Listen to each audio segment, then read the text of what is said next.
Hi, this is Banu. உங்களுக்கு நீதி கதைகளை சொல்லிகிட்ருக்கேன். அதில் வர நீதியை தெரிஞ்சுட்டு உங்கள் வாழ்க்கையில் பயன்படுத்தி கொள்ளுங்க.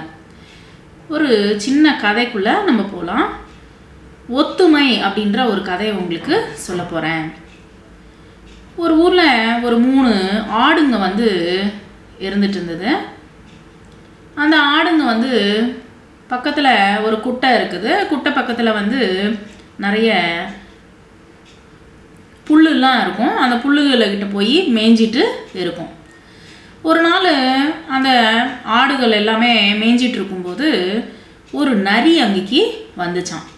வந்துட்டு அந்த ஆடுகளை பார்த்தோன்னே வாயில் தண்ணி ஊறிச்சான் அந்த நரிக்கு. உடனே முதல்ல ஆடுகிட்ட போய் ஆடு உன்னை நான் சாப்பிட போகிறேன் உன்னை அப்படின்னு சொல்லிச்சான் இந்த நரி. சொன்ன உடனே அந்த நரி சொன்னதுக்கு இந்த ஆடு சொல்லிச்சான், நீ என்னை சாப்பிட்றதுக்கு முன்னாடி என் பின்னாடியே இன்னொரு ஆடு வருது. அந்த ஆடு என்னை விட பெரிய ஆடு. அதை நீ சாப்பிட்டேன்னா உனக்கு வயிறு ரொம்பும் அப்படின்னு சொல்லிச்சான்.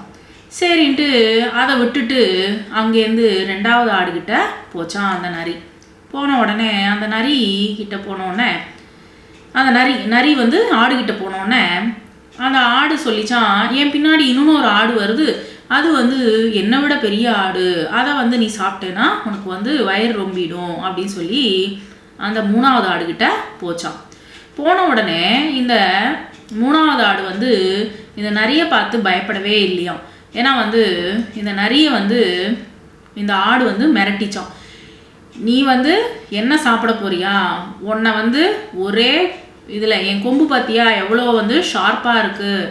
என் கொம்பில் உன் வயத்தில் ஒரே ஒரு குத்து குத்தினேனா நீ செத்து போயிடுவ அப்படின்னு சொல்லிச்சான் இந்த ஆடு.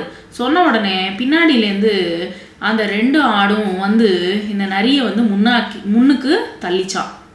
உடனே இந்த ஆடு நரியை நல்லா வயத்தில் குத்தி அதை நரியை சாவடிச்சிடுச்சான். ஸோ அப்போ கொன்று போட்டுடுச்சு. ஸோ இதனால் நம்ம தெரிஞ்சுன நீதி என்னது? நம்ம எப்பயுமே ஒத்துமையாக இருந்து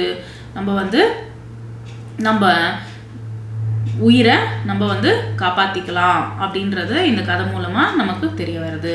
தேங்க்யூ வெரி மச்.